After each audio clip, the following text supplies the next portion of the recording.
আজকে সকালবেলা থেকে যে ঝড় হয়েছে আমাদের পশ্চিম ত্রিপুরা জেলার উপর দিয়ে, এবং যে তথ্য আমরা পেয়েছি আমাদের 3টি সাব ডিভিশন থেকে, দেখা যাচ্ছে যে আমাদের কাছে এখন অবধি কোনো মানুষ বা জন্তু জানোয়ার বা গৃহপালিত পশু এরকম কোনো কিছু ইনজিওর্ড বা মারা যাওয়ার কোনো খবর নেই।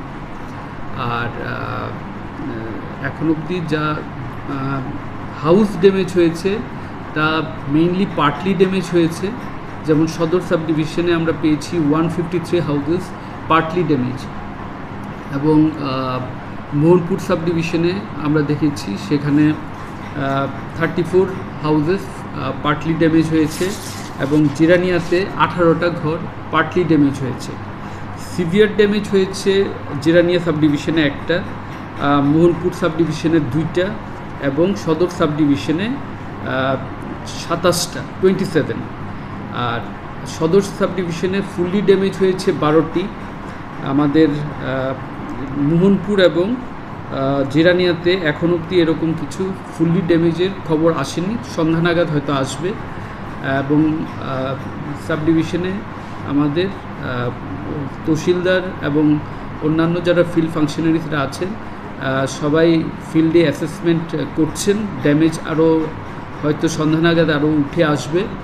আর ডিসিএমরাও প্রতিনিয়ত খবরাখবর রাখছেন, এবং এসডিএমরা টোটালি টাচে আছেন ফিল্ডের সঙ্গে।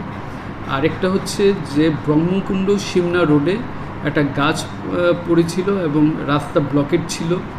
আমাদের sub divisional disaster management team গিয়ে সেই গাছটিকে সরান, এবং এখন আবার গাড়ি চলাচল আবার পুনরায় চালু হয়েছে ওই রাস্তাটিতে। তো এখন অবধি এইটাই আমাদের কাছে খবর। কোনো জায়গায় কি কোনো বড় অপ্রীতিকর ঘটনা ঘটেছে? না, এরকম অপ্রীতিকর ঘটনা এখনও কিছু আমাদের কাছে নেই। সবাই বলেছেন মানে no injury in their subdivision. কি কাজ চলছে? এখনও অ্যাসেসমেন্ট চলছে। মোটামুটি আনুমানিক কত বিদ্যুৎ পাওয়া গেছে?